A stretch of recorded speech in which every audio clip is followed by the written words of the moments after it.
am Hela, Odin's firstborn, the rightful heir to the throne and the goddess of death. You could not live with your own failure. Where did that bring you? Back to me. How do you think your ancestors got these? You think they paid a fair price? Or did they take it like they took everything else? I did not break your rules. They simply bent to my power. It captures the African-American experience. And welcome, internets, to another episode of Views from the 616, the blackest MCU podcast in the multiverse, powered by For All Nerds, where we discuss everything in the MCU from the perspective of people of color. And it is one of your hosts, Tatiana King, aka the Wicked Witch of the West, View, Ravonna Wren player, the coldest winter soldier ever, and Tesseract Thompson. And as you can see, I'm joined by a bunch of people here today. The multiverse is colliding, but we're going to get to them in a minute because I have to introduce my co-host. Yes, it's your boy, DJ Ben Amin, a.k.a. the Off-White Panther. We was kings. John, walk it out. He who complains. Here on the spaceship. Hey, that's all I gotta say. I mean, what else I gotta say after that? You know, I mean, we done here. You got it with that. Like I said, we have the multiverse in town on Views from the 616 today because we have some new faces, some familiar faces. First, I want to introduce everybody to Kate Sanchez. Kate, please take it away. Hi, I'm Kate Sanchez. I am editor-in-chief of ButWhyThoPC Community. We are an entertainment website of writers and podcasters that do everything in pop culture. So comics, books, anime, manga, TV, film, literally everything. We do it, but we do it from the perspective of uplifting people of color and other marginalized folks. And then I also podcast. I do an anime podcast where I get real thirsty all the time with my best friend. And I do another podcast where we teach you all about different pieces of pop culture and why they matter. And I think I'm a critic. Yeah, I'm a critic. Yeah, that's the other thing. And we also have my boy, Ron. How are you doing, Ron? What's up? Thanks for having me. It's Ron from POCculture.com. We celebrate people of color in pop culture, a.k.a. Ron Solo, a.k.a. Kang Kong, a.k.a. He Who Remains Tired, a.k.a. Shang Chillin', a.k.a. Bruce Leroy Jenkins. Oh, Leroy Jenkins. You murdered it with that. See, now I'm happy I didn't do that because I couldn't compete. So... Excellent job. That's we amazing. Also have the invincible Janicia here. Janicia, say what up. Hey, everybody. It's Janicia, or Jay, from Tea with Queen and Jay podcast. We are a womanist race nerd podcast dismantling white supremacist patriarchal capitalism one episode at a time. What are my AKAs? Womanist race nerd, AKA Storm Every Damn Day, AKA Wondering Woman, AKA Urban Loki. I'm happy to be here. She's an urban Loki. And of course, we have the fantastic, ever so effervescent Rod. What up, Rod? Oh, man. Thank you for the intro. You're welcome.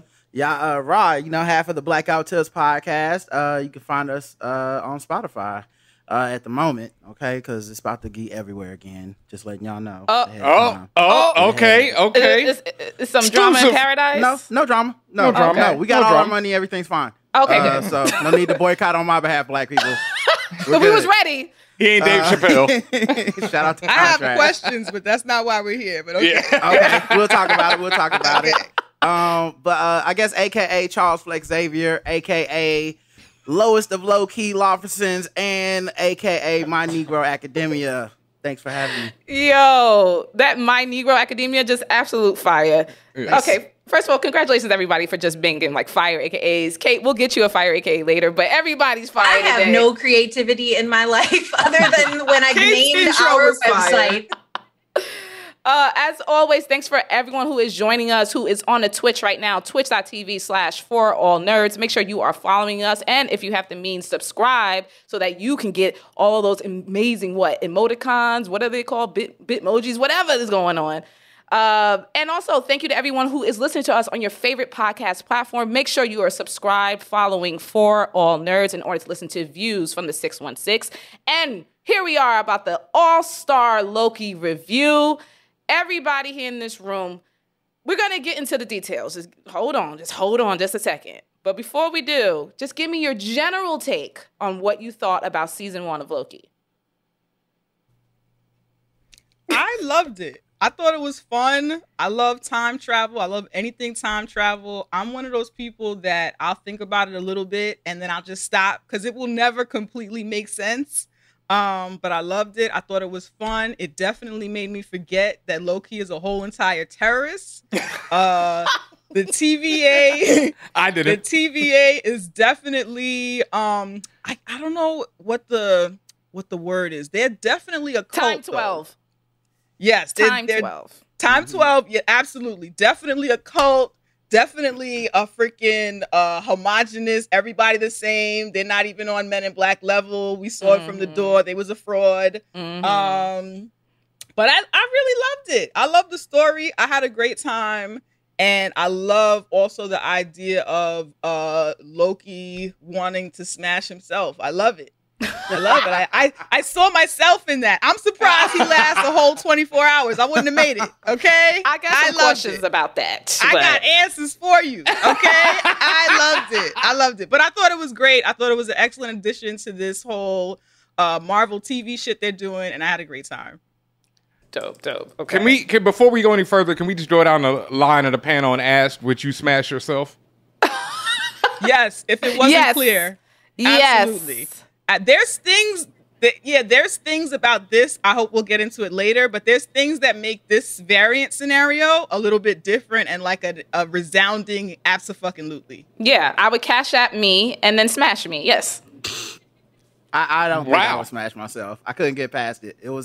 It felt a little Lannister-y when they was kissing. And I was like, this is hot, but ooh. But it felt like when you watch like incest porn or something. Where it's like, I know these people not really related, but also like I'm having existential crisis in my head right now. I always put fast forward on that part. Yeah.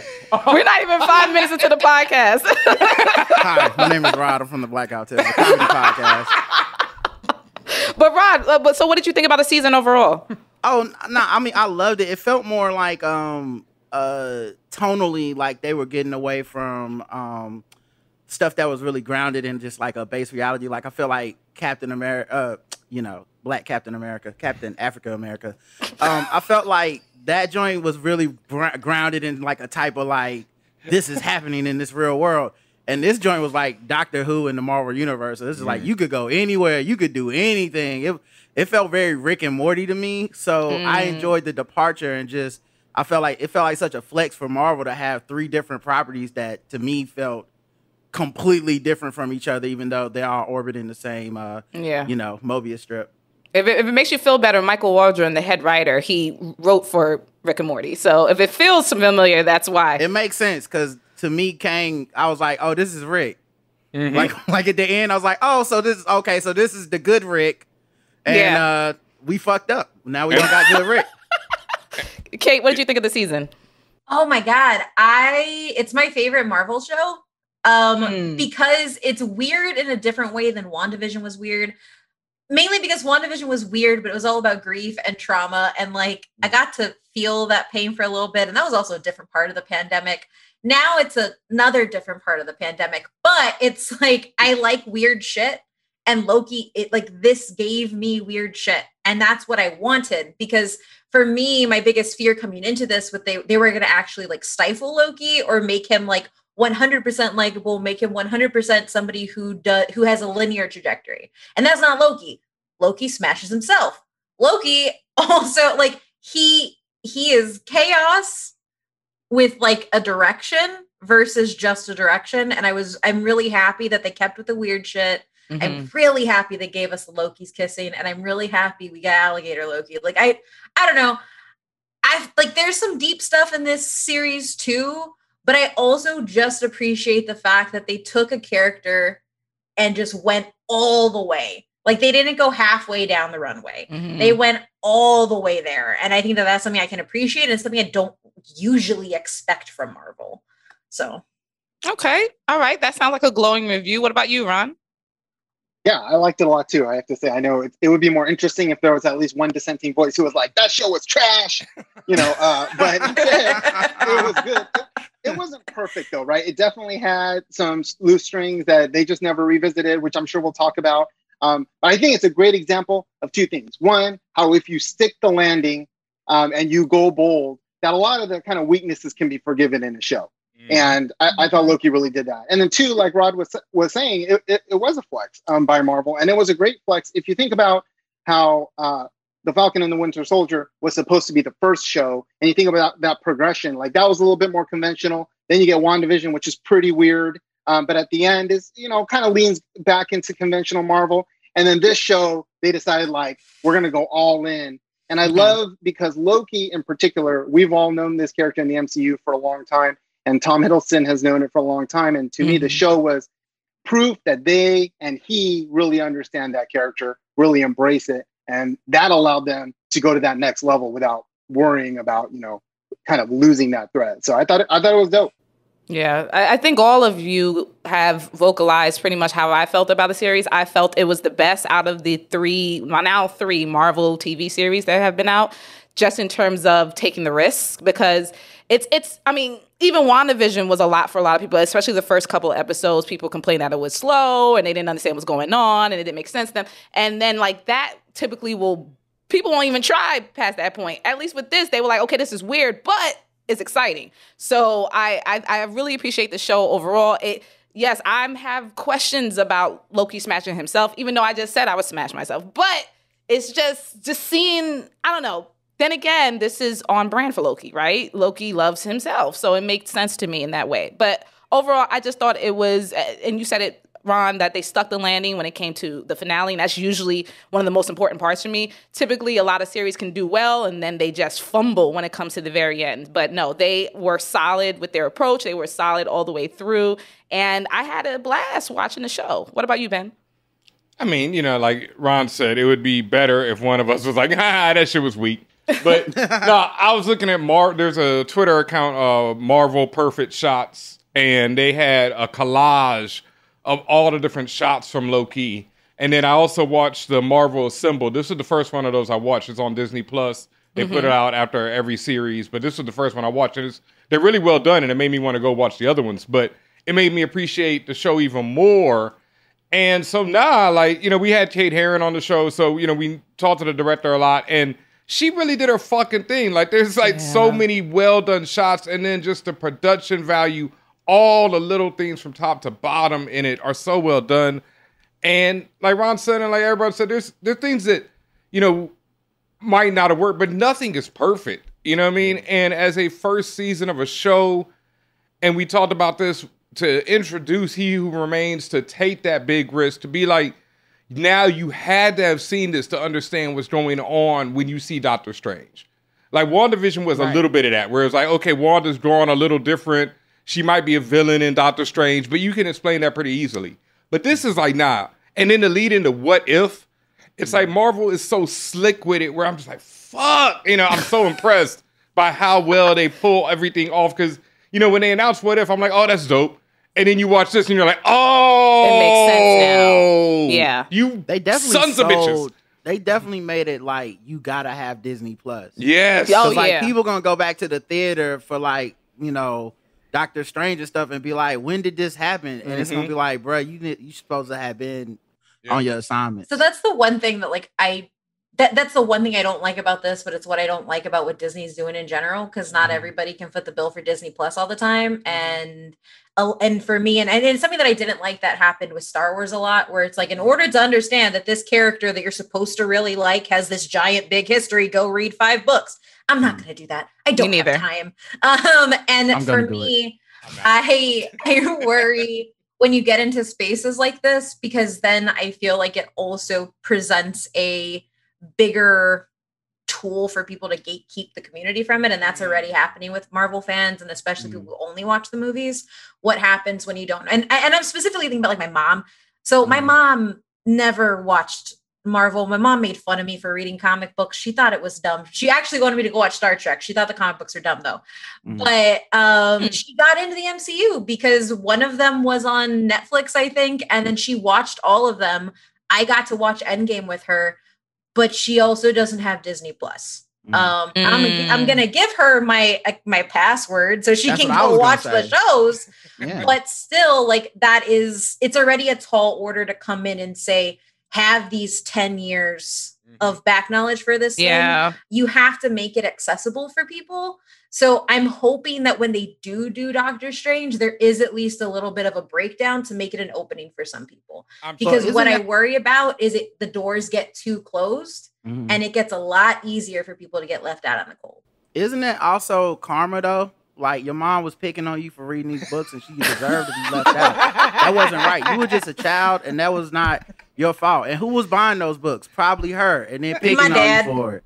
Right. So your dad was buying it and she was picking on you. That ain't right. She deserved to be confused. That's a small price to pay. Oh my gosh. But Kate, on that same wavelength, do you believe, and everyone, this is a question anybody can answer too, do you believe that the barrier to entry for Loki was too high? Like, for example, say you just came in with no backstory and you just came in. Do you think you still would have been able to understand what's going on? I personally think so because that first episode tells you how you get to that point. And then one of my favorite scenes of the whole series is Tom Hiddleston sitting down at that table and experiencing all of what Loki was and what we know. That sets the foundation for you to understand what else is happening. And I think that that's something that this show did really well. And because I guess I see each thing, if we look at like timelines and the way things branch off, I try to see every property as somebody's first time coming into it.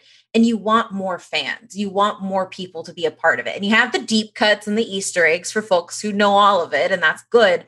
But there still has to be that bridge between a casual viewer or somebody who may not have all the access and somebody who, and the property. Okay. I think I agree that I think the show definitely, like, if you didn't know what was happening, I think you would be able to go in and just watch it because it sets up everything. And I do believe that the upcoming films will also create a bit of a bridge. But I don't think that discounts, like, Kate's point that, like, there is a barrier to access. There are going to be things that, like, there may be people who want to, or who are the kinds of people who would watch all of these shows and don't have access to it. You know what I'm saying? That doesn't mean they won't be able to keep up, but like there is still a barrier of like shit that we're enjoying that there are people just like us who won't be able to enjoy that. But I think in terms of like enjoyability, yeah, you can show up to any one of these movies, I think, and they'll some level of catch up. You don't have to know all the shit that we talk about, all the little nuances. You don't have to have all of that to walk into any one of these films. But I think it is important to talk about like access and who gets left out of, enjoying shit the way that we do, especially to Kate's point in this kind of industry that kind of thrives on a certain element of gatekeeping that some of us are trying to break down and some really still like love and thrive off of that, Yeah. I mean, to their credit, Disney on Disney Plus has like some stuff out there that's kind of like explainers for people, and behind the scenes documentaries and stuff. But even as creators ourselves, there's a level of like, I gotta sell this too. You know what I mean? Like we spend a shit ton of money to get these Marvel licenses. We ain't in the charity business. We are in the selling. Like even for a movie, we're selling you the movie. Or, you know what I'm saying? So I think, and this reminds me of just kind of comic books in general. When you buy comic books, we all have experienced this. It's like, oh man, I'm really enjoying X-Men. And then one day they're like, crossover, Executioner Saga. You don't know why Jean Grey is dead? Well, you messed up, didn't you? And it's like, well, I got to go buy that book, which is kind of just the model at this point, which is like to draw you deeper and deeper into the nerd shit is to get your money and your time. And I do like the way that this was set up because I agree with Kate. It felt like you didn't need all that to enjoy Loki. Yeah. But to enjoy like WandaVision, enjoy Winter Soldier, I feel like you kind of did need it. Like it was like, you don't know who Captain America is? Oh, you about to be real confused. So it's like a catch-22 when we're 15 years into a process. It's probably gonna get almost impossible to have a brand spanking new fan come in with no knowledge. It's like that's asking a lot of everybody. Yeah. Yeah, I just want to say I agree with all that, but I think Marvel Studios has been juggling that for a while now, and with varying degrees of success and failure, right? Exactly. One of the things too is, Loki, I think as a show you can kind of jump in, but you also have to know that Loki is a character that's existed in the MCU for all. So if you have zero background of that, you're catching a character almost like like midway through Evolution, and so that's challenging. I think that Marvel Studios has done a good job with like the first movie of a character, like which Black Widow just came out. For the most part, except for the post-credit scene, which I won't spoil, you can watch that movie. You can hop right in and pretty much enjoy it. Black Panther, you can enjoy that without knowing too much. Yeah. Civil War, that's a movie that if you that was your first Marvel Studios movie, that wasn't going to work for you. And I've had friends who watched it with me who were like, it didn't do it for them. Yeah. Yeah. No, that makes a lot of sense. Go ahead, Ben. You were going to say something about that? Yeah, no, I just agree with pretty much everything everyone said. But I also say that, like Rod said, it's like, that's the thing. They are banking on you to buy Disney Plus at this point. And if you have Disney Plus, then you can see all of this in whatever order you want. You can pick and choose, or you can just go from the beginning straight through. So they are saying, like, yeah, you know, you're going to have to catch up. And that's something that I also appreciated them, because it's now become this 10-plus year experiment that no one else has done. Because that was one of the things where I was like, okay, it's going to be a Loki at the end of this. Because in traditional storytelling, you can't introduce a character to solve a mystery at the end of it. But Marvel is breaking the rules of traditional storytelling. And sometimes I'm like, it's not good that they do that. That's how I felt about WandaVision. But in this case, I was like, motherfucker, you know, y'all did it. And y'all did it big. And y'all went big and ended on like, think about this. You know, that's how they ended it. Where it's like, now you try to sit and think. Yeah. And, you know, you'll see what we do next. Yeah. And I do agree. Like, I definitely don't mean to take away, because like what Marvel has done and its ability to thread through not just multiple movies, multiple characters of multiple movies and multiple series and now animation, that is something that is breathtaking in its own thing. My only issue is I wish that I just wish they kind of like curtained them off, almost how like the DC animated universe has nothing to do with the DCEU. Like you can experience both of them separately, or one of them and not the other one, and you're totally fine, because it gives more avenues for people who tend towards those types of media. So that's like the one thing I kind of wish, but it doesn't take away that like nobody's built a universe like this, like not even like Star Wars or like nothing has been as big and vast as this. If DCU had its druthers, they would rather have this. They just they weren't good enough. Like what you're saying is absolutely fair, Kate. I also absolutely hate that DC had no plan and they just fucking did. 100%. That said, though, I think even if they had a plan for its overall film universe, I still think they would have kept the animation separate, because they've been killing the animation. That's all they know. 100%. And that's everything. Animation's always been fire. It's at some points better than Marvel. Cool, but it's like that's all y'all got.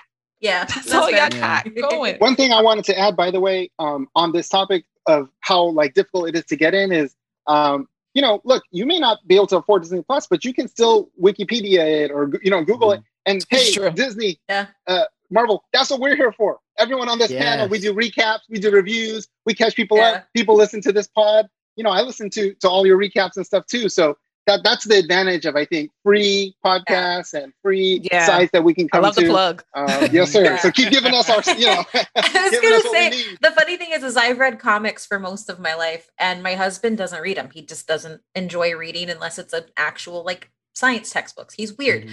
But he played a hell of a lot of Ultimate Alliance, read a lot of Wikipedia pages, and he sometimes knows more than I do about some of the characters getting introduced. And I'm like, oh, okay. Also, which like, I do. Oh, go ahead. Go ahead. No, you finish. Oh, I was gonna say, I wonder if, like, since we talk about this big universe where it has connected to everything, they don't have a standing video game that actually goes into everything seamlessly within the continuity.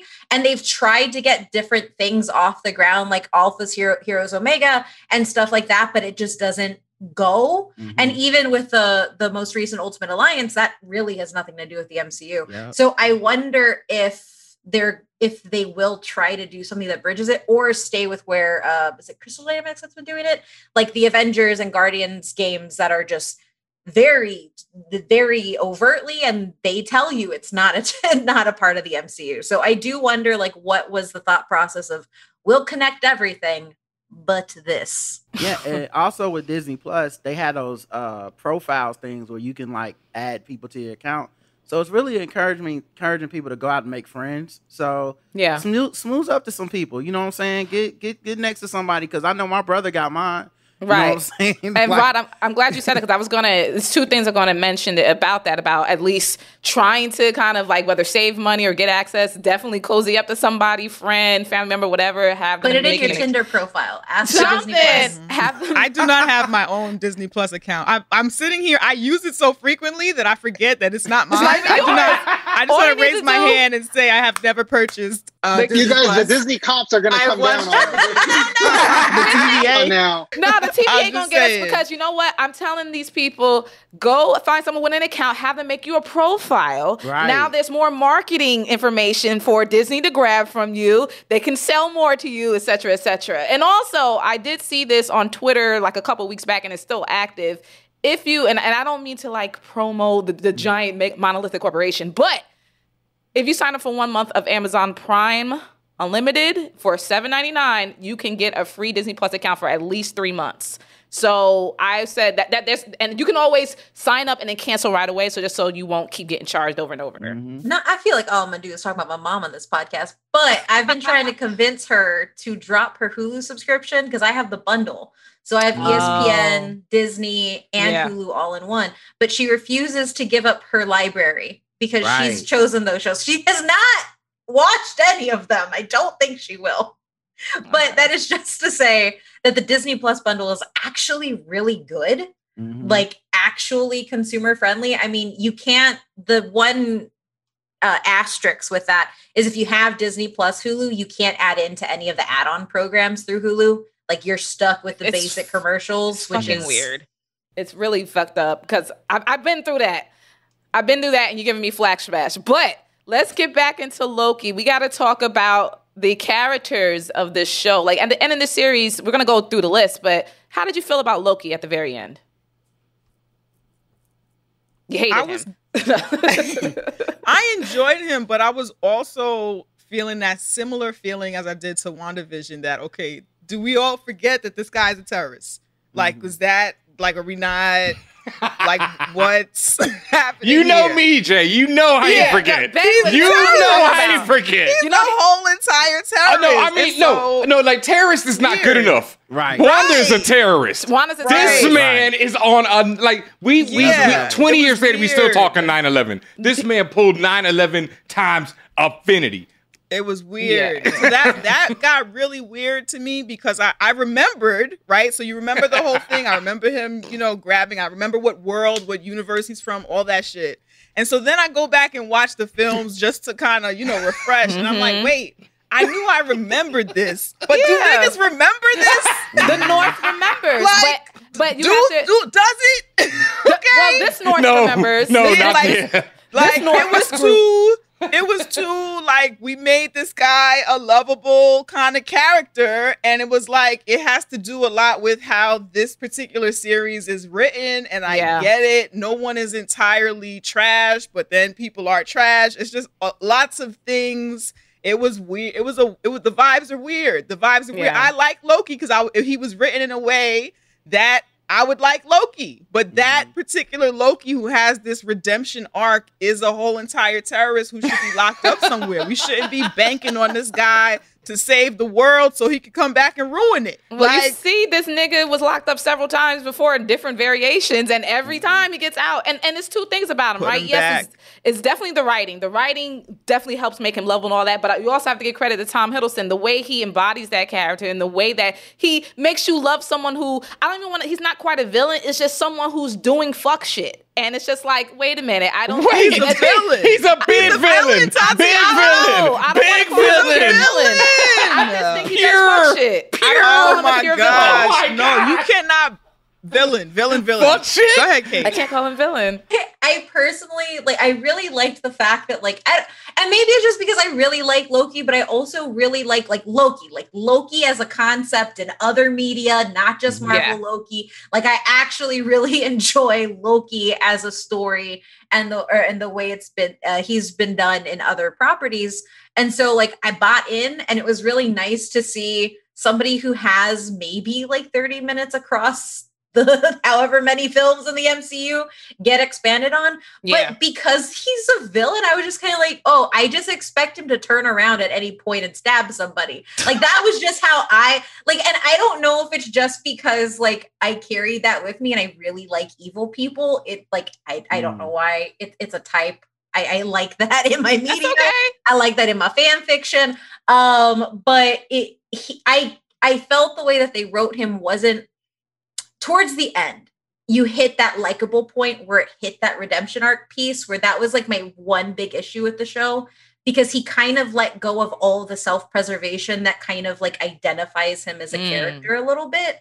And so that was my one issue, because throughout it all, and even like on his time with Sylvie, there is a lot of it where it is playing up the he's doing this for him and his motives type piece that kind of kept it in the, you know, the villain adjacent, anti-hero adjacent, man who does fuck shit adjacent area, even though he was doing good things, you know, on camera. And I like that. But I do think to y'all's point, like, that redemption turn at the end where it was clear that he was the good guy and Sylvie was the bad person. And I was like, it's like, really? Are you?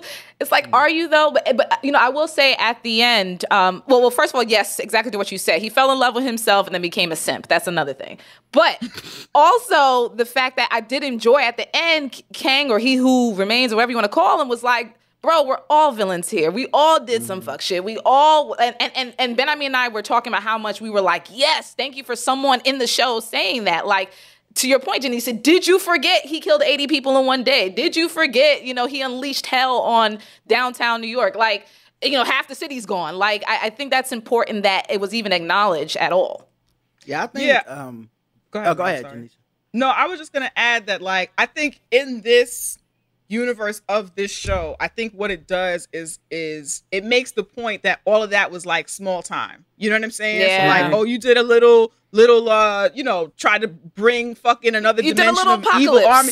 Right, you did a little apocalypse. That ain't no thing. That ain't no thing, because there's mad apocalypses. Apocalypse. Right. You know what I'm saying? So yeah, so I think it does a good job of like, so he's in this, you know, TVA world here, which kind of just shows that everything else he did before that was small time, small change. And so he's just focused on whatever his goals are in the moment.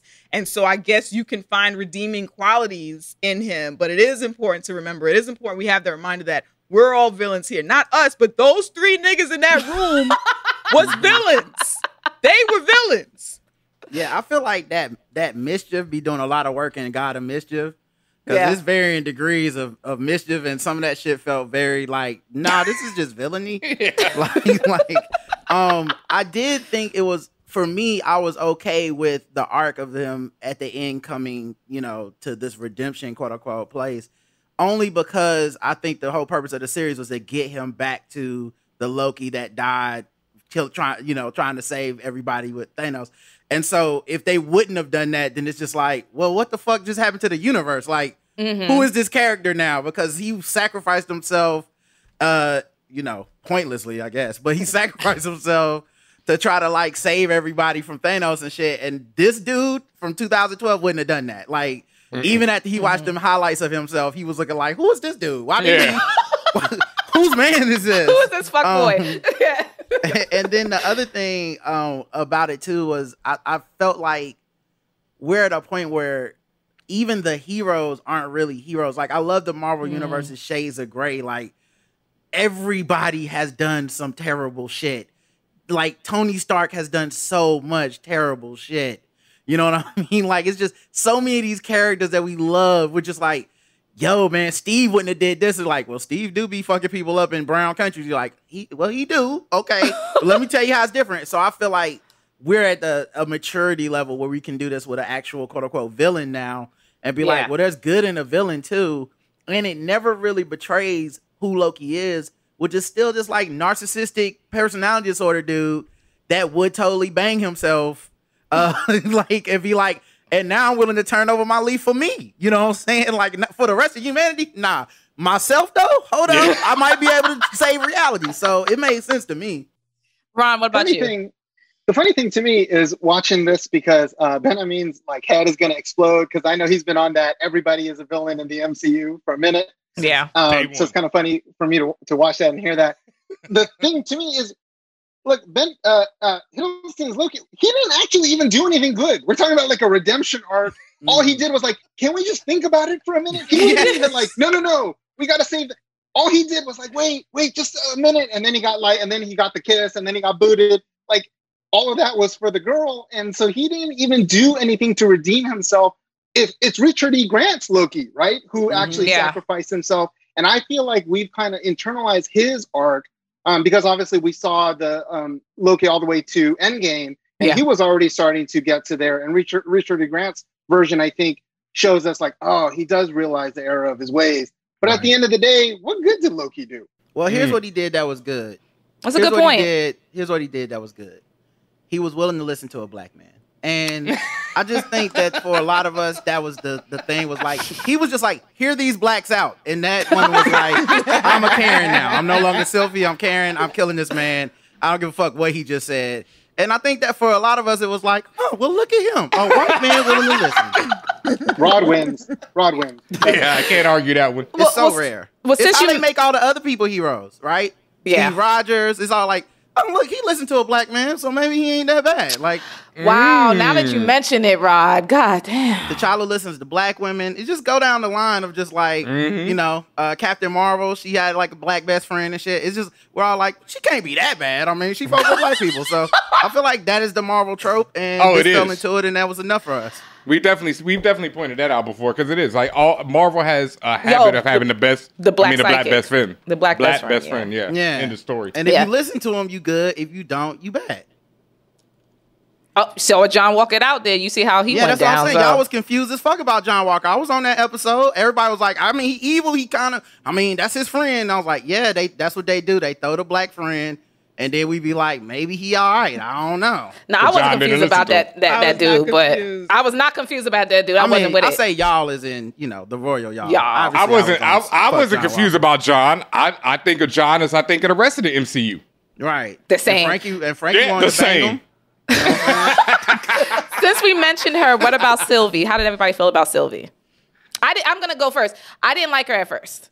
Because and toward the end, I still kind of was on the fence only because she's so. And I guess again, this is just another variant or variation of Loki, right? The pig-headedness, the stubbornness, the not seeing past. And I said, even though I believe in revenge and shit like that, not even seeing past revenge for like a greater purpose. It was just like, I'm going to do what the fuck I want to do. At one point in one of our podcasts, it might have even been the finale episode, we mentioned that she was pretty much a Karen, and she was acting very Karen-like because it was like no matter what you tried to explain to her, what type of logic you try to throw in there, it was like, nah, B, I'm going to stab him because that's what I've been trying to do for the last 1,000 apocalypses. And it's just like, but nothing else matters. And it's like, no, I'm going to do what I want to do. And what do we say? That's very self-centered, very Loki directive, if you will. So after, obviously, I warmed up a little bit, but it's also like, maybe I'm feeling like she's more very much villain just because she just would not fucking listen. She been on the run her whole entire life. And she finally get justice. And we're like, wait a minute. Think about it. No. She's been on the run since a child. This is true. The only self-care she does for herself is dye her hair blonde. That's it. Her whole life, she's on the run. And that's true. You know, that's a good point. That's a good point, Janicia. If I have been gunning for something all my life and I finally get it, I'm not going to let nobody stop me. And what's her crime? But it's not even just that. Yeah, it's not even just that. Like, she was on the run from a child. Right. We're talking about somebody who was being erased from the timeline as a child, has no understanding of why. She was legit sitting on the steps playing with a boat. Playing with a boat. Yeah. So if you think about, like, according to her, an act of terrorism was happening to her. And so she has been trying to survive. Eventually, after who knows how many human years, figured out a plan to get back at the people who did this to her. To me, it makes sense. I do want to know when she finds time to dye that hair. But other than that, it makes sense to me. I 100% agree because for me, I would have been pissed if all it took was her getting a kiss from this guy and then all of a sudden he can talk her out of her revenge that she has been seeking for her whole life. Yeah. Like that is a much worse outcome than her saying, no, I'm going to do this. And like, I actually really, I'm happy, and I forget her name, but the actress who plays her matches Tom Hiddleston in his intensity and his ability to know the assignment. Because if anybody else, like if somebody couldn't meet Tom Hiddleston's energy and like dedication to the character, it would have been really bad versus really well done with chemistry. But like, I think for her as a character herself, I personally appreciate a woman not being moved through her empathy to then put somebody else ahead of herself. Because we get those stories. We get those stories all the time. Hey, stop seeking your revenge because XYZ. Do something better for everybody else. And like male heroes and villains get to do it all the time, where they get to just go after what they want and get it. And sometimes they get a comeuppance for it. Sometimes they don't. And so for me, for Sylvie, I was like, no, she deserves this. I wouldn't listen either. True. She's known this variant of herself for all of, I don't know how many damn days, but not that long. And all he did was kiss her. No, and she doesn't know Kang from anybody else. So why would she listen to anybody else in this situation? She's going to trust herself because she's the one she's the only person that she's ever had to rely on. Yeah. And Sylvie's played by Sophia DiMartino, and Sylvie kissed Loki, but that was just her tactic to get him out the pain, which is very smart. And I just want to add on there because I think that a lot of times we put, and I get it, we put blackness upon He Who Remains and the TVA. But the TVA are still a fascist organization who has nothing to do with African American blackness. So that's just not in their realm of thought. So, and we want to make her a Karen because he got that cute nose, though. Let's not. Let's not. He was wearing a purple hotep robe. Yeah, like, at the same time, it's black energy. That's what I'm saying. At the same time, there is also the greatness of Marvel putting these black people in these roles where it's like the black man at the end of it all is the end of the universe. That's some shit. But I'm also like, people are like, oh, she stabbed him and she's now the evil one. But He Who Remains is evil as fuck, in any scale of that you want to put it, with the rest of the MCU. So it's not some Karen moment to me. I'm not calling her evil, Ben. I mean, if you don't believe all Black Lives Matter, that's fine. But for me, I did see that brother die, kind of pointlessly, and he had been trying to really save everybody. But which says a lot about Kang is that's the least evil version of Kang. And the solution was like, the only way to save the universe is for there to never be another me. That's some bad shit. Like, how fucked up is like, he even goes, wait till you meet my variants, and I'm like, we'll come back to this moment and be like, oh, I see his point now. See, I think his point was stab me. I don't think his point ever was he don't looked like stab me at the me. end of a shift at Wendy's though. He said do it. It is, he wants this to happen. I think he was like, when you work overtime at Wendy's. Yeah, he's tired of this shit. It wasn't like a good do it. It was like, well, just do it because chaos is gonna break out. Fuck it. I've been doing this job my whole lifetimes, and if y'all think y'all can do better, then fuck it, do it. Fuck it. I disagree. I think he's excited. I think he wanted it. Excited. He saw the way that his version of the universe ended or is ending, and he was like, let's see what else could have happened. Like, let's see what could have happened. And, I know Ben Amin and Tatiana, you all talked about a lot of the like biblical references, right? And the apple and all that. And I agree. For all we know, he could have been like the one who's captured. It could have been by his own, making, but he could be the one who's like, I'm stuck here. Now I've killed all the other Lokis or whatever, and now there's nothing else. So somebody come unleash me and all my others onto the MCU. And that's one. The other thing is, from Sylvie's part, why are we acting like everything that He Who Remains said is all true? We don't know. He could be lying in so many different ways. Most of it is. And if I'm Sylvie, I'm like, I'm not gonna come all this way and take his word for it. True. And so I definitely agree that what she did is understandable, and it'll be interesting to see where we go from here. I hope Sylvie and Loki and He Who Remains, I hope they're all villains going forward. My question is this, though. What if he is right? Because we seen they kill him and them branches started forming on the timeline, which was exactly what he said would happen. And it was like, well, so far in the immediacy of what they've done, the thing he said would happen did happen. Like, If they would have wanted to like blow our minds and the fucking timeline stayed the same, I'd been like, oh, well, that nigga was lying. Right. They killed him. I was like, oh, and then he goes back to TVA and Kang is like the new mascot and shit. It's like, okay, he may have been telling the truth about a lot of that. Which is what he wanted. Is how I feel. Did the script not matter? Like the actual script he handed them that showed everything they were saying and doing? Yeah. But that's saying all of that was leading to what he wanted. Like we talked about on the show, I feel like this is just a bigger loop. And he wanted this loop because he is Kang the Conqueror. And he wants a multiverse to conquer. So the more there is, the better for him. So you don't think he was Immortus, the one who was I think Immortus is tired of being Kang, and but at the same time, at the end of it, like Janicia, like everybody said, he's tired of this shit too. It's like, whatever. You know, and it's like, that's where I'm at with it. You came all this damn way, do it. I didn't find it to be like a super master plan. It really felt like, well, fuck it. Y'all gonna do what y'all want to do. It felt like when your mom was like, okay, you think you got McDonald's money? Go, do it yourself then. That's how it felt. It didn't feel like, oh yes, oh you fell into my trap. It felt like, well, fuck y'all white people. Y'all I feel like it's the inevitability of it that he understands. You know, that's what it is. He's like, oh, y'all white people gonna do what y'all white people gonna do anyway. Fuck it. You know. So I do want to say this though about Sylvie specifically. I loved her because she kept that same energy.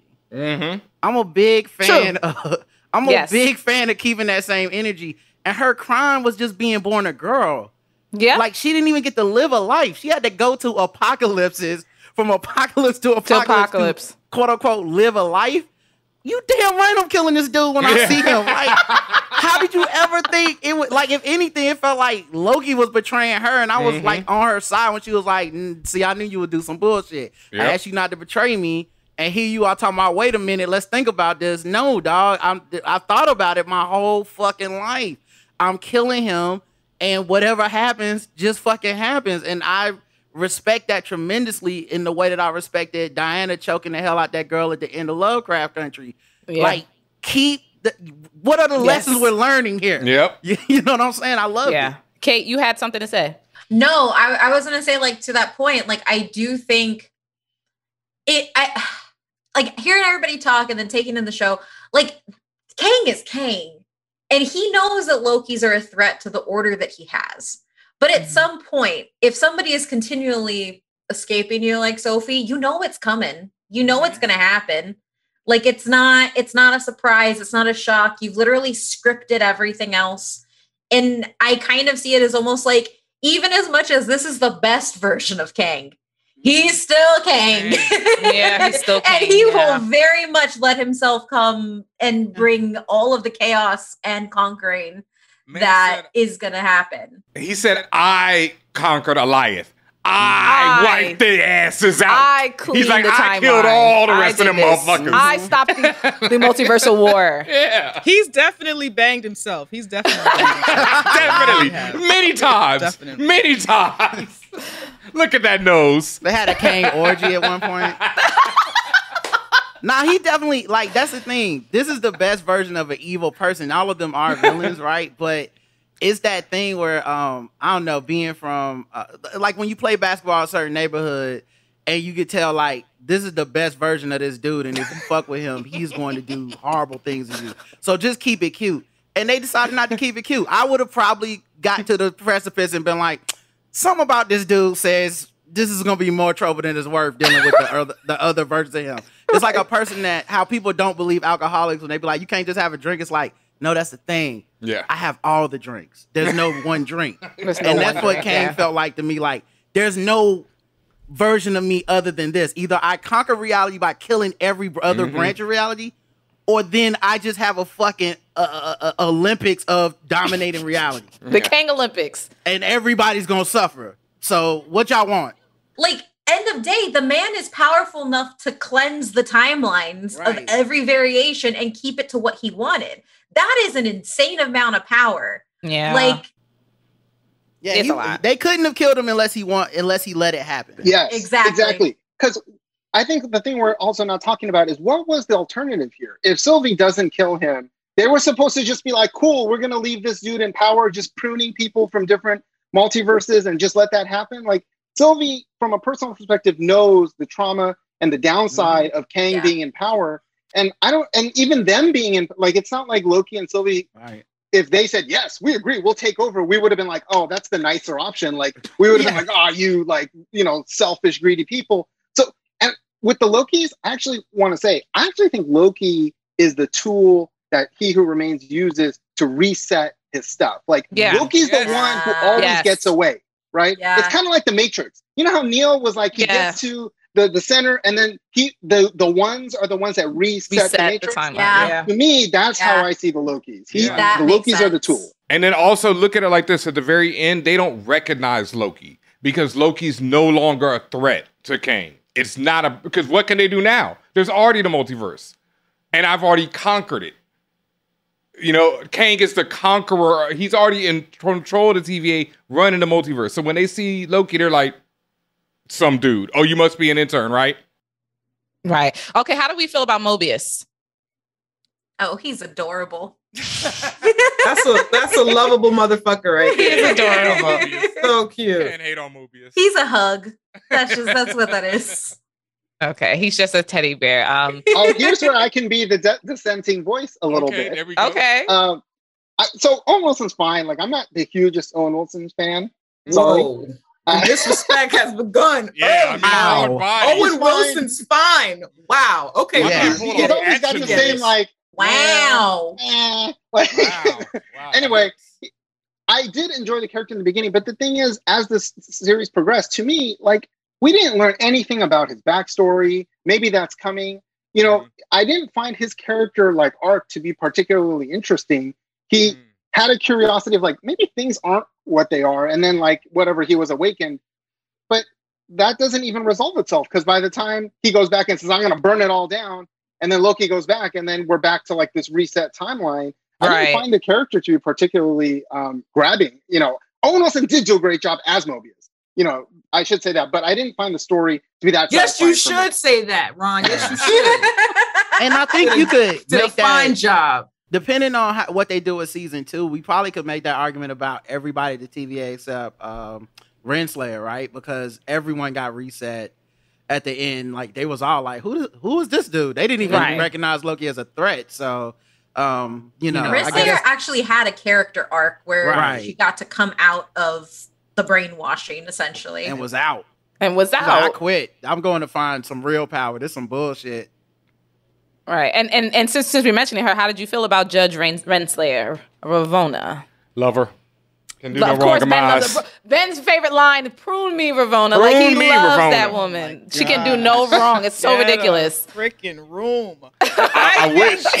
I think that she was an excellent example of, like, systems of oppression or a cult or, Christianity. I'm not saying Christianity is a cult. I'm just saying if you're a Christian, you might be in a cult. So, like, so I have my master's in religious studies and I'm AV for a PhD. Is a cult. It's a cult. Okay. The definition of a cult, it fits it. I'm saying I knew that, but I didn't want to say that. But, like, we know that. But thank you. Let the person with the PhD say that, okay? But yeah, so, like, my point is the cult and systems of oppression, it doesn't require a lot to maintain these things. Like, everything is built into the dogma of the cult in order to keep it running. And Ravonna is that person in power that when people start to question stuff, she's always going to pop it back into place because her dogma and the stuff that she believes is like, you're not supposed to question it. Well, if you have questions, all the answers are really here. Maybe that's how it's supposed to be anyway, whatever. So she's that figure that when people start to revolt or when people start to question stuff and be like, wait a minute, she's that person that's like, wait. The code is that we don't question things. And you start questioning stuff, then I'm going to take care of it. So, like, Kang doesn't even have to show up. The timekeepers don't have to show up. I'm going to use white supremacy, but white supremacy does its own job. You know what I'm saying? So, like, she is that head. She is that force who's going to make it work and figure it out and hold it together to keep revolution at bay as long as she can. Yeah. So that's how I felt about her. I think a lot of people feel like she definitely knew more than she let on, but it's always at least one person in the cult who is equally brainwashed, but does know a little bit more. And that gives them this feeling, and I would call those white people, that gives them this feeling of like, investment in keeping this going. You know what I'm saying? Because they benefit, right? Keeping the status quo, whatever, because they benefit a little bit more from it than everyone else. They get a few more coins. They get a larger piece of the pie or whatever. And so that, to me, was her role, is that she is in the dark, but the dogma is so thick. She's bought in so heavily and gets a little bit more off the top than everybody else, that she's cool and satisfied in keeping it going. She's a monster as well. Yeah, because like even when they knocked the head off the tribunal person, she was still like unfazed. Like, everybody get back in line. This don't mean nothing. I already knew about this. And yeah, like, wow. It was a very and response. Okay, how do we feel just in general about the TVA, which includes people like? One second. I do have one more thing about Ramon. Yes. What she said at the end, the one in charge is the only one that has free will. Yes. And when they asked her where she was going, she was like, in search of free will. I heard y'all's show, y'all's recap, but my interpretation is that maybe she wants to be in charge. That's what I asked. That was one of the questions I asked. And Ben was like, well, maybe not. But maybe she does. I think she's going to look for Kang because she knows he's in charge, and whether or not she kills him to take his power or gets down, or it's either get down or lay down. But she going for the top. Yeah. Because it's like a combination of like what Janicia said, right? Like if you have a little bit more information that you receive more out of the system being in place, then why not take it over? Especially if everything would be beneficial to you if you keep the status quo going. So why? And if everyone else is being, again, doing fuck shit around you, it's like, no, I'm gonna just take over and keep this party started. You know what I'm saying? Or keep it going. And I think that's one of sorry, go ahead. No, go ahead. Go for it, Kate. I was gonna say what Janicia said. One is a beautiful explanation of how cultic systems survive and survive even though you're like on the outside. Why are people buying into this? It's because you have to have a top tier of believer who understands what's behind the curtain of the Wizard of Oz, but also understands that they need to keep it going to keep what they have. Because one of the things that is actually terrifying, and anybody who has experienced religious trauma to begin with can feel this, what happens when all of that breaks down for you? Like once that doubt has set in, the way that religious trauma affects you, it's going to push you one of two ways. It's going to push you deeper, or it's going to push you out of it. And I think that with that line that she has and the last thing that she does, it leaves, at least for me, questioning which way is she going? Right. Is she going out of it to find free will outside the system? Or is she reacting the other way and going, you know what? No, everything is still correct. This is the one small thing. I'm going to go fix that thing that everybody figured out. And now I'm going to control it. And I think I want her to go for the latter, because I think that makes a more interesting character. Yeah. And I think that it really points out why the TVA is a cult. Right. And like, it's something that is, it's intrinsic in how people act, and like literally mind wiping people as a source of like, just like rewriting who they are is something that happens all the time. Yeah. Yeah. I get it. And thank you for that addition, Rod, because that's like an important point about just her characterization, right?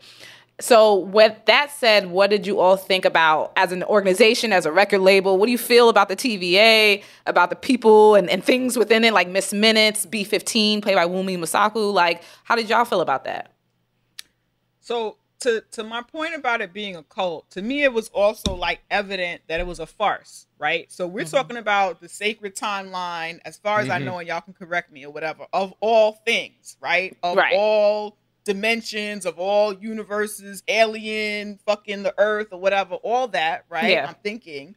And so if this was a genuine, necessary, pure of heart thing, everybody would be involved, right? Or there would be more people involved, right? And so the TVA, everybody is either human or human presenting. You know what I'm saying? It's not Men in Black. Men in Black that have all kind of aliens, all kind of people up in there, because that's a true, legit organization where they're doing important things. They're really a pure goal to like make sure everything is on the up and up, right? Unless that's a different conversation. But you understand what I'm saying? Yeah, word. I hear you. Right.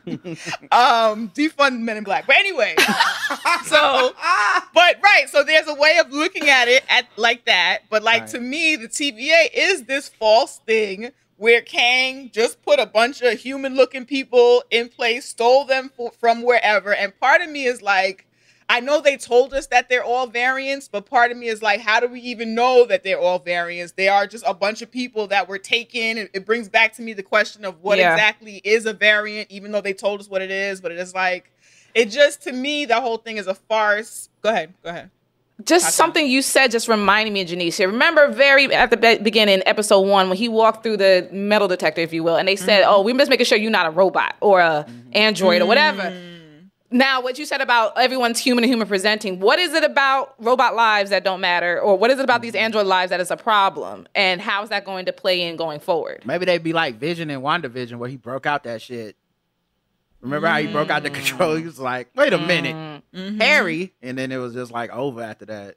Maybe it reduces the ability to control, because it's a very controlled space. It's a very controlled, I think, the whole time. So we saw the one Skrull who's there, I think, when Loki gets there. But outside of that, everybody was human or human presenting. And we're talking about the galaxy. Yeah, we talk about mad other dimensions, and we just pulling, and we could. I don't. That's not a Marvel mistake. You know what I'm saying? Like, I think it's just to show this is a purposeful. This is a farce that Kang created. It's full of all this bureaucratic stuff. I thought back to even when he has this guy at the desk has Loki sign this stack. Like, here, sign this. This is everything you ever said. And it's like, none of this shit really matters. It's just to keep everything busy and going. It's a part of the dogma to have people invested and believing in this crap. It's just like, to me, the TVA was a farce from jump. Just not just in the way it was so bureaucratic and so like everybody is the same or whatever, but like, again, we're talking about the galaxy here. Yeah. And it's really, this is just something that Kang made up. That's really, to me, what it was all. It's just a made up cult, and everything about how it looks is more evidence of how much of a farce it is. I think for me, it was the conversation that he has with Mobius. I forget which episode it was, but they're in the cafeteria, and he keeps asking Mobius like questions. Well, what about before this? And what about the end? And where is this from? And you just have like, there's something about a blank expression or an innocent expression in answering back to those questions with what you have been fed that makes it all the more sinister, because you understand how deep the control is, where like that conversation happened, I was like, oh yeah, no, this is something else. Because at first I was like, this kind of feels like the waiting, like the underworld waiting room in Beetlejuice. Like that was like the feeling that I got, which one I vibed with. But also like, I was like, okay, well, this is just the bureaucracy before, behind the timelines. And then that conversation happened. And I don't think that it is not a mistake that a lot of the questions that were asked mimics a lot what happens from people who are either atheists or not attributed to like traditional, like, institutionalized religions, or the same thing to ask them to. So one, you could see how deep the belief was,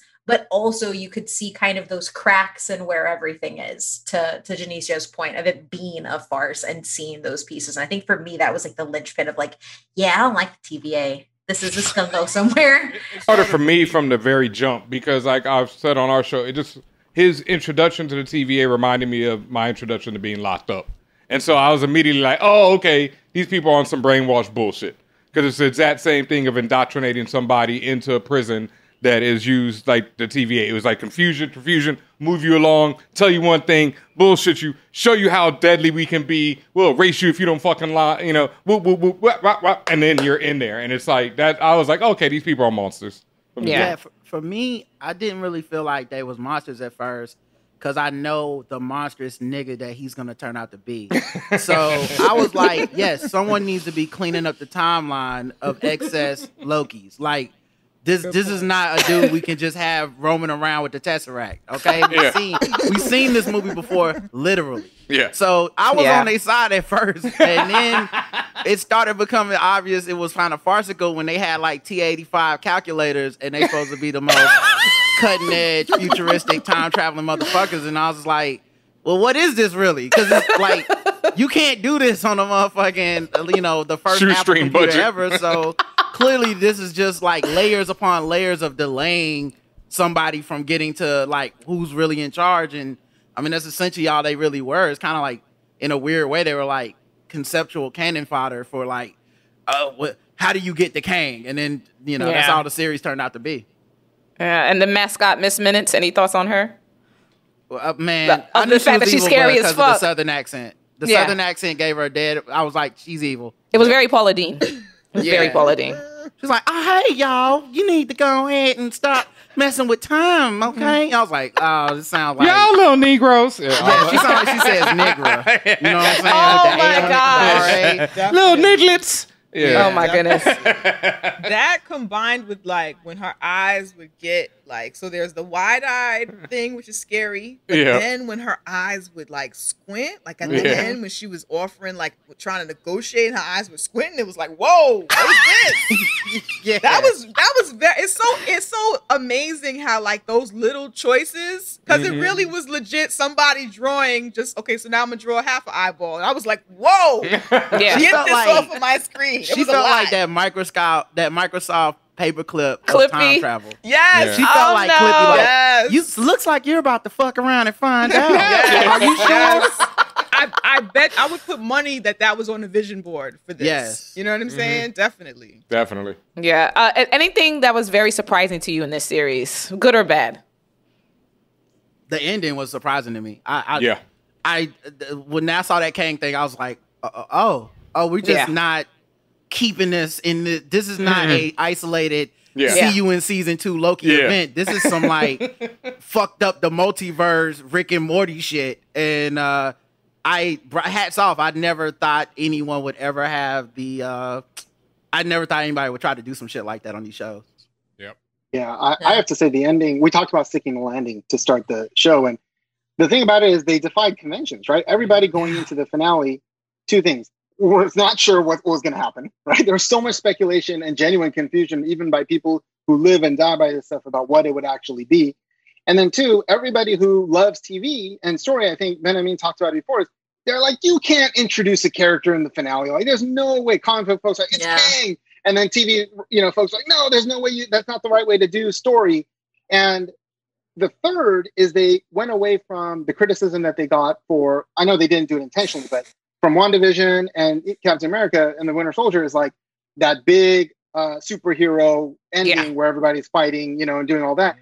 They had Jonathan Majors sit down and just lay it all on the line and go on a long monologue. And we were all like this, like, because it was just so amazing. And so to me, the surprise was that they took a lot of risks to me in the finale, and they just... That shit was like the best, most intense college physics course I've ever had. Like, this nigga was like, oh, see, if you fuck with the multiverse, you're gonna have this. But see, time ain't really exact. I'm conceiving all this shit at the same time. So really, this shit is flat. And I'm just like, what?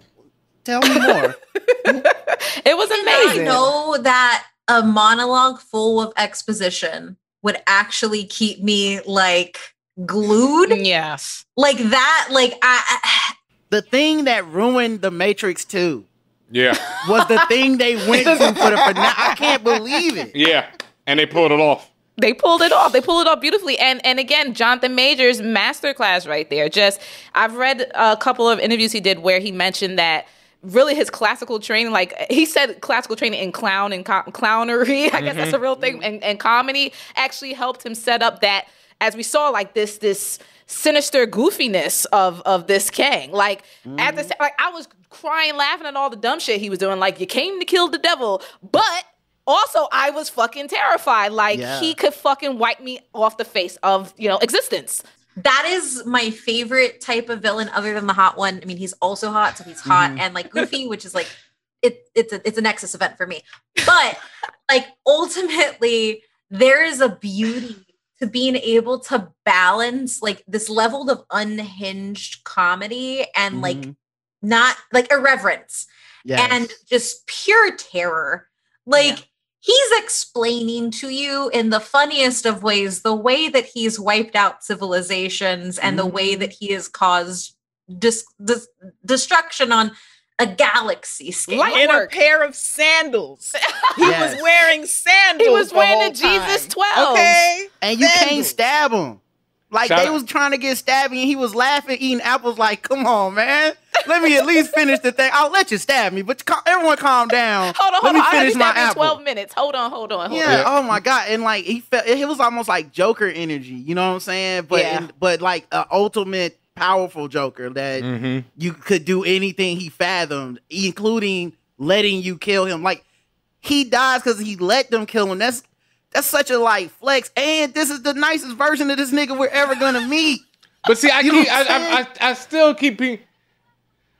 See you soon. Yeah. See you soon. But I still feel like I feel like that whole, like Janicia pointed out, like I think that's the biggest line of bullshit ever. That this is the nicest version. There are no nice versions. This dude is just as bad, and what he did is just bad. This is just the one who has the regret, maybe a little bit. But it's not even regret, because I still think he's like, let's just get this party started again. Let's just see it go over again. You're taking my sentence and making it into something I didn't say, which is I said it was a nice, he's a nice person. This is the nicest version. This is like how when you black and you go vote and you like, this one's gonna fuck me a little bit. This is gonna fuck me a lot. Yeah. This is the Joe Biden of. He was like, I'm the one who fucks you a little bit. He's Joe Biden King. That's the best example. You know that he's gonna mess everything up and is not doing anything to help people. But also, it's not the other way. There's a Trump King out here that we're going to meet. Oh God, is my point, and we will come back to this moment. Yeah, and be like, this was a choice we had, and we're gonna consider maybe Sylvie shouldn't have stabbed this man. Years from now, like in the Marvel universe, years from now. What would Trump King say?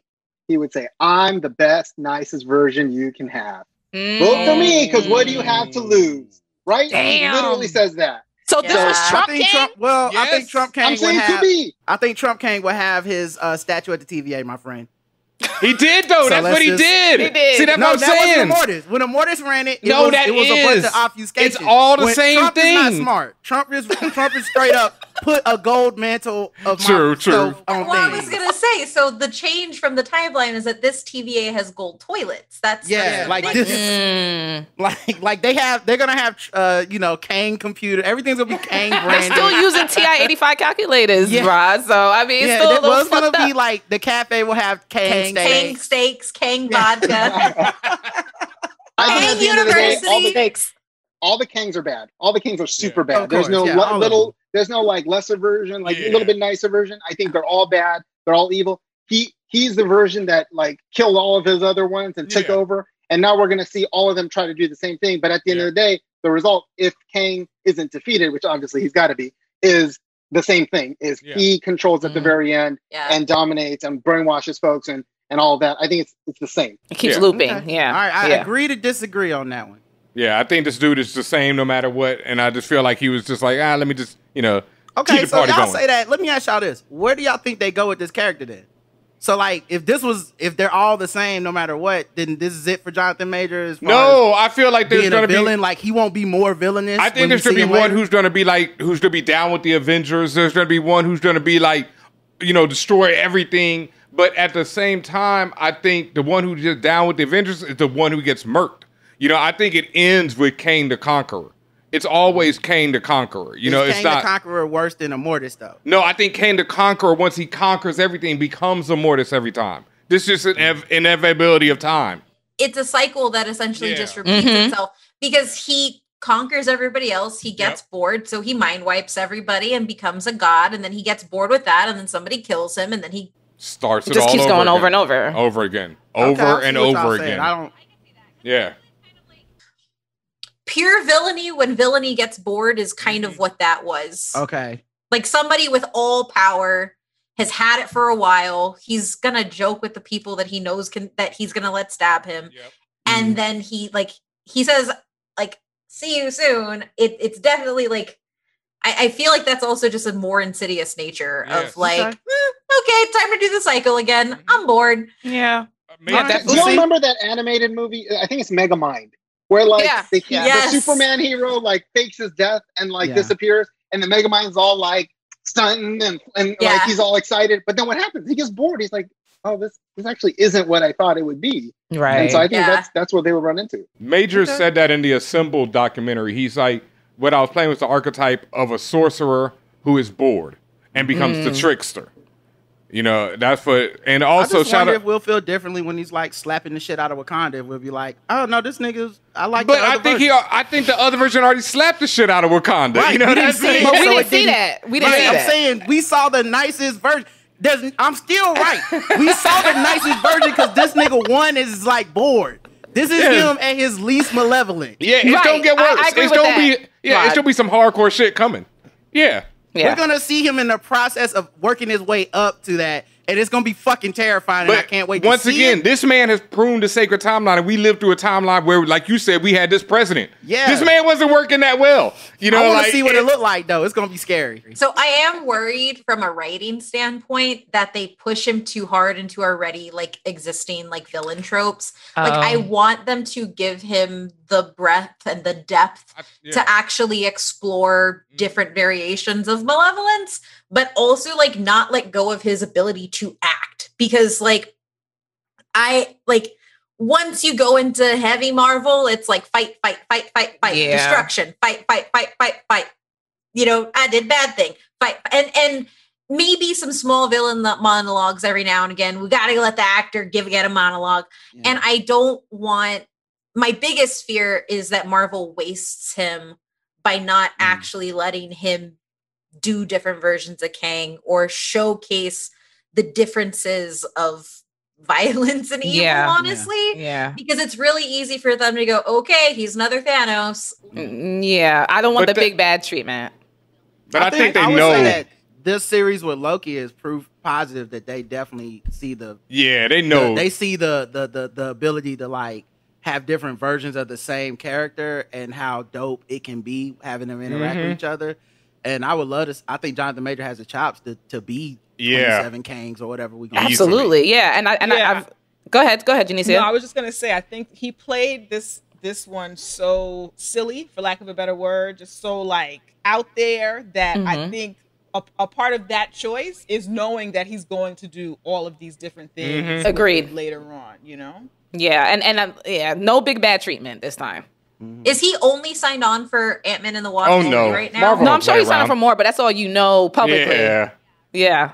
No, but never let nobody sign no contract for one movie. Fuck, no. And I do want to see. I want to see the 27 Kangs. I want to see him pop up in random fucking places and random, whether it's TV or film or even in animation. I want to see, as you say, the breadth of his and the scope of what Kang represents within the comics and what he's going to represent within the MCU overall. I have an idea. There's definitely going to be a T-shirt Kang because you know Jonathan Majors is the T-shirt king. Okay, that is a T-shirt actor. The T-shirt usually does half of the heavy lifting. Medium T-shirt, medium T-shirt. Kang. Yo, he got crew necks. He got wide necks. Yeah. He got fucking sleeves and all lengths. Kang ain't gonna have that billowy suit that he has in the comics. He gonna keep a button up with no T-shirt underneath. He loves that movie. Maybe during Kang's timeline, he'll bring back Darwin. You never know. No. If only. He ain't that black. We are going to wrap up just a couple of questions left. So, Ron, I wanted to start with you because you brought this up at the top of the review. Are there any plot holes or unresolved things in the show that you're still wondering about? Well, and I'm reluctant to call it a plot hole. I think the thing that left me a little unsatisfied was when we first was introduced to the whole idea of Sylvie and what she's doing and why the TVA is hunting her. You know, she's like taking out these TVA officers and then taking their like whatever reality reset things. And then she like unleashes all of them in that one episode before she goes to the TVA. And it's kind of like what was the result of that? What was exactly so bad? She was stealing all of those and then she set them all off. But it wasn't even like a next episode like, whew, glad we managed to like avoid the massive bomb she tried to set off. Right. It was just like, just kidding. Like, you know what I mean? That took us to, I forget which episode it was, episode 3 or something. That was the whole point of that. And then we never got any kind of resolutions. I was a little disappointed that there were some loose threads like that. And then I already mentioned it before, like Owen Wilson's character Mobius and B15. B15, Woomy. Yeah. Like, I wish we got more of just both of their backgrounds. Like what did she remember? You know, she's like, I remember I was happy. Maybe we'll get, again, there is a season 2, so hopefully we'll get more. But of course, there's so much going on that some of the characters that we were introduced to in the beginning and some of the storylines I thought were a little undercooked. Okay, that's fair. So I actually think that they worked being undercooked because it makes them like fodder almost. Like it kind of doesn't matter what they figure out because they're just going to be reset and re-put in and like that. But I think my biggest issue was that like I kind of don't like maybe I was just dumb and missed it, but like okay, so Loki's don't get pruned. They get sent into the chaos void thing. And eaten by Goliath, or they don't die, they just hide. Everything is sent to the void. Everything. Okay, everything. Okay. Yeah. Even and Mobius. I would like to see what's happening in the void more so because I feel like there's a lot going on there, and I feel like we just kind of sped through all of it. Mhm. And I also like my one thing is like, and this is just a personal thing. I think Richard E. Grant is just a great Loki, and I wish that he had done more things. Then he goes out in a great way, but like I just want more of that character, and I also am wondering. Like it's less of a loose thread, but more of a I hope they don't waste. Like I don't want them to waste the cast of Lokis that they've brought in. Oh yeah, because they're really good. Especially Alligator Loki. Yeah, the performance that Alligator Loki gave was just like honestly revelationary. Yeah, and Ben asked the question before, but do we think that Richard E. Grant's classic Loki actually died? Now, I said potentially yes, simply because like he was the heroic true Loki at the end, right? Of his real character arc, of his coming to terms with all of the things he's done in his life, and also when he was. I noticed that when he was casting his magic, like when he does the duplication casting or whatever Loki decides it's called, he's outlined in green. And this version, before Goliath came and swept him away, he wasn't outlined in green, just looked like him. But Ben did ask, did he actually die? Was that just another illusion? Actually, after much reflection, I think he done. Yeah. I'm gonna go with I no. thought he was. No, I thought he was until y'all said he might not, and then I was like, it would be really cool because we all enjoyed it so much. Mhm. But maybe they'll bring him back, and because there's so much they could do. Yeah, they might they do some don't- past, bring him back into memory. Maybe they'll bring him Or back another in multiverse. another multiverse. Everything's reset now. Yeah. Fair Right. game. Anybody can Oh, come. that's fair. Yeah. Yeah, I think like that all these timelines got reset, and we saw those multiverses branch out. So he in there somewhere chilling on that planet by himself, being upset that he never got his time with Thor. Disguised as space debris. Yeah. I think like that's the biggest fear for me is that they've introduced so much good stuff. Like I less have issues with season 1, but depending on what season 2 does, I may have a lot of issues with season 1. See, I can't. Yeah, I don't think that's fair to put it on the creators of season 1. That is the nerdy. That's why I laughed because I was like, only nerd. You know how nerdy you have to be to the level of like, I'm gonna preemptively worry. Yeah, like I love this, but one day I might not love this. So what if they do something later and I don't love what I already love? Because I really love watch everybody Lost. that was introduced. Oh, I still love Lost though. That's the thing. we all. I'm assuming we all watch You Game don't of care. Thrones. Game of Thrones. I still love Game of Thrones. Like Yeah, because Game of they Thrones. I'm have a Game of such strong ass actors, like that are in here doing things. I'm just scared they're gonna make them. No But way. is it also with Marvel? I'm not- Strong yeah. ass actors are a dime a dozen. Like everybody in Hollywood's gonna be in a Marvel movie in a hot That's second. true. They Yes. can honestly tell Richard E. Grant, fuck you, and then bring somebody else in. Yeah. Word? Damn, how'd they get him? Yeah. Tom Cruise, Loki, what the fuck? Oh, Like, yes. You forget about Grant in Ron a said second. no. Shit. Speaking of cold. Have you seen Magnolia? Tom Cruise can, when Tom Cruise wants to, he will put in that Well, work. he want to act, he boy. can act, but Ron does not approve. He will put in that work. Ron I don't would- fuck with Tom Cruise. y'all. Prune it. I would take a Lestat version, Tom. Yes, What if he was or running real Magnolia. fast, Yeah, though? either one. Even if he was running real fast, Ron, you wouldn't fuck with Tom Cruise, bro? Yeah, you got I don't to. know about that. Yeah, you know when he We can starts run the other running. way. Running Loki? Shit. Sign me up. Season 2. Let's do Running this. Loki. Okay. All right. We get Before Tom we- Hanks up in here. I did have one thing for I could see as a potential Yes. quote unquote negative for this thing. Yeah. It was so Easter egg heavy. It was almost overwhelming at times. There was just one part in episode 5 where they just that's did 5. Yeah. That's scroll 5 through though. the ground, and I was like, "What the fuck? Was that Thor? Was that a Yeah. frog? What the fuck was that?" It was just that was 3 seconds. You know what I'm saying? Yeah. So it could be a little overwhelming for a nerd like me who was trying to catch everything. I had to just let it go at some point. I'm not gonna understand all this shit, and I'm sure it all has a reason. You better than me, Rock, because I couldn't let it go. I was stopping every half second per frame on the third watch, like, and what is this and what is that? Because you had to like Google shit. Yeah, and I was like, not all of it's Marvel. Not all of it's Marvel. Some of it's just real life shit. Like, no, this ship like the disappeared off the coast of Russia in 1905, and you're like, what does this even have to do with anything? This is the brilliance or the infuriation of Kate Herron and her team there, because they did an amazing job. I agree, but it didn't get that Easter egg heavy until episode 5. So yeah, it was generally okay to them. As we wind down, I just want to know, what is everyone's favorite episode? 5.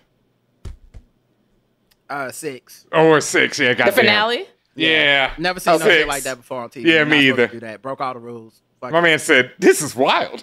And I was already like, "Holy shit!" So, like that motherfucking shit at the end where you see the statue of Kang. For me, honestly, it was open mouth silence in my house with me and my wife looking at the TV like, what just happened? Yeah. No, the finale was absolutely everything for me. I have to agree with you. Yeah, I do too. I agree with the finale too, because 5 is a phenomenal penultimate episode, but that chaos leads directly into how calm and scary the finale is. Well done. What about you, Janicia? I was gonna say it was a toss-up between 5 and the finale, but I did. Even though a lot of people have been talking about Kang showing up, when it happened, when them doors opened and that cute nose was sitting there, I was like, what was happening? Yeah. I couldn't believe it was happening. I couldn't. Okay? I was screaming. Fucking believe that was a lot. And it was a great series. I enjoyed it, but I was feeling tossed up between 5 and 6, but I think definitely the finale. Yeah, agreed. I think that's what makes it so great, is that everyone was like, "Oh my gosh, 5 was amazing. How are they possibly gonna top that?" And then 6 was incredible, and I think that's what makes it. But special shout out to an episode I think that a lot of people complained about when it came out, was the one where they're on Lamentus, right? When they're on that planet, people were like, "It's a filler episode. It's this, that, and the other." Like, I thought that was also a big risk, because they took just those 2 characters, removed them from everything else that we've been seeing in terms of setting. Yeah. And then threw them in Star Wars, and then it laid the foundation for that final scene. Because if we didn't have that episode, we're like, whatever. She'd kill Loki, kill He Who Remains, and we're done. So I think it ended up being a critical episode. And it was great character building. Yeah. And Ron, I was one of those people who didn't really like that episode, but after. Like, again, it's 20. What is it? They say hindsight is 20/20. After seeing everything else, I was like, okay, this made more sense, and I appreciated it more. And for me, they were in a Final Fantasy game. And yeah, I said that, and that's what I said. Like Kate said, that was my super nerd shit. Where on episode 3, even on our review, I was like, I'm not judging this episode to the end, because I know they're gonna do something. They either are or they aren't gonna do something with this that's retroactively is gonna make me love this episode or hate it. And once I saw the whole shit, I was like, oh, exactly. like y'all all did right. it. So does anyone have any last words or things they want to mention that we didn't get to, or something just burning in your gut that you have to say? Are we going to talk about smashing ourselves? Yes. Gotta talk about smashing ourselves. I mean, how detailed are y'all going to get? Because I might have to hop off. I want to talk about how it's different. It's different than like just smashing yourself, right? So like we're talking about a variant. We're talking about somebody from a different dimension, a different timeline. So y'all don't have the same family. You're the same person. You have all the same, all the same qualities that make you poppin'. You have that. You're still that nigga. But you're not really related to yourself in that way, to me, right? Which makes it even more appealing to bang yourself, because you could show up looking exactly how you look. You could show up in a different gender body. You could show up any kind of way, and you don't have any real history together. Who knows what their life was like? The only guarantee is that they're just as popping as you, and thus hot, and you have to smash them within 24 hours. I don't know. I don't understand how Loki and Sylvie made it 24 hours without smashing. I would have done that. God. What's your sign? What's your sign, With Janicia? the quickness. I'm a Sagittarius Scorpio. I'm a Sagittarius, but everything else is a Scorpio. But see, Janicia, you are like making it very logical, and I'm like, okay, that's not bad. But one of the reasons why it was so difficult for people to accept is also because like there's no word for what that is. It's not incest. They're not brothers and sisters. They're not related. None of that other stuff. There's no word or but. Well, it's variant incest. It's variant incest. Variant incest? No. Yes. But like even defining time travel, define it, right? There's a million different definitions. There's no true understanding of what that type of relationship is, a relationship within yourself, besides from a very metaphysical place. And I'm talking about metaphysics. That has no bearing, you know what I mean, in solid ground. So that's why it's so difficult to accept and weird to a lot of people. It is hot. Exactly. I'm just like hot. The person who knows me the best is also going to be me. So that's going to be amazing sex. Like the bar is already right there. It's met. It's established. It's going to be great. And now not only is it me who has my traits and personalities and my likes, I'm going to assume, which we've kind of seen. They also have different experiences, so maybe they'll bring something too. It's like it's you, but it's also perfect. It is the perfect night, day, on a train, wherever. Like, get it done. Okay, Janicia and Kate, y'all need to open up a boutique agency for variants to get together. Okay, because it's you, but it's not you. Everything is on the up and up. It's not you at all. You have a totally different life. Y'all don't got the same cousins. Y'all not related. It's time. So then why are you so sure that you're gonna smash though? If you're so different, how can you be so sure you're gonna smash within 24 hours? All the stuff that makes me popping is in that person, and we're gonna pop together. I don't understand why this isn't such a because I'm a Libra. Listen, because I'm a Libra. I would be best friends with myself way before I fuck myself. Because I'm like, finally, a person that knows all my things that make me tick. I would love to call a person like me. I'm such a good friend that I would love to have a person check on me the way I check on myself, bro. I'm a Pisces. I'm a demisexual in real life. So demisexuality, you got to get to know somebody before you smash or whatever. It's like a part of it. The hotness of somebody who you already know what they're about, it's on site. I feel like you don't. But for all the reasons you can smash them, for every reason you can be okay with smashing them, is every reason you don't really know them. It's like everything you saying about, like, it's a whole different time. You don't know what they experienced. Right. And those shape people. And I'm a person that thinks about how life could have shaped me differently to a point where maybe I wouldn't want to smash myself. I need to get to know me, which we all need to. That's the metaphor of Loki. Everyone should get to know themselves. Okay. There's no universe. There's no universe where I don't want to smash that. I don't want to smash that. I want to smash the frog of myself. I want to smash the gator. I want to smash the boy version, the girl version. I want to smash all versions of myself. Okay. I would definitely set up the orgy. That was yes. This is how Kang started, by the way. Two people. This is Loki. How Kang became evil. People in the Marvel universe would do that. Kang and Loki. I want to give Ron a chance. Ron has something to say. Hold on. Go ahead. Maybe not. All I gotta say is I appreciate and enjoy Janicia's and Kate's enthusiasm for self-love. Yeah. There you go. Never not masturbation. It's sex with someone you love. But that's what I would like. And when I met Kang at the end, I'd be like, word. Like I told you on the show, Tatiana, I was like, I'm taking the third choice. You know, I'm like, oh shit, you can control time. We could do all this shit. Let me go. Word. I'm gonna take over. No, not take over. I'm gonna go do some wild shit. You know, I'm like, you won't take over. I'm gonna go start the orgy. You can keep pruning timelines. Y'all would have had all the power of Kang. Y'all would have had all the power of Kang and created variants only. You want to start the orgy? Y'all would have just created variantsonly.com. No, I would have had all the power of Kang. Y'all would have been cool with the timeline. Like, fuck it. That would have been the first thing I did. Then I wish I had as much self-confidence as you all do. Right, that's what I'm talking about. I'm like, I don't love myself nearly this much. Variant planet, only variants, all that. So that's all of you. I will say, not having to do with smashing, although it was a wonderful conversation, I'm definitely pro smash myself. I very much like to smash an evil version of myself. I think that would be like top on the list. But the ending with Kang, the burning thing that like I've been thinking about is it reminds me a lot of the ending of Mass Effect, where you have to choose to synthesize everybody, where you essentially, where you erase everybody's entire knowledge, you control them, they become part of everything, or you commit genocide and you kill all the synthetics, including people that you learned of and yourself because you have synthetic parts. And then the third option of taking it all into yourself and hoping that you can be okay and destroy all the Mass Effects and trust that your like entire life will be on the up and up and nothing bad will happen. So like that, the ending of Loki very much reminded me of the ending of Mass Effect. I feel you. All good. So now that we've talked enough about smashing yourselves, thank you everybody for joining this all-star review of Loki season 1. Please, and it doesn't matter who goes first, but please let everyone know where they can find you and anything you're working on or anything you want to plug. I'll go first. Thanks for having me. I was so happy to be part of this. So honored. You can find my work at POCculture.com. Follow me on Twitter at POC_culture.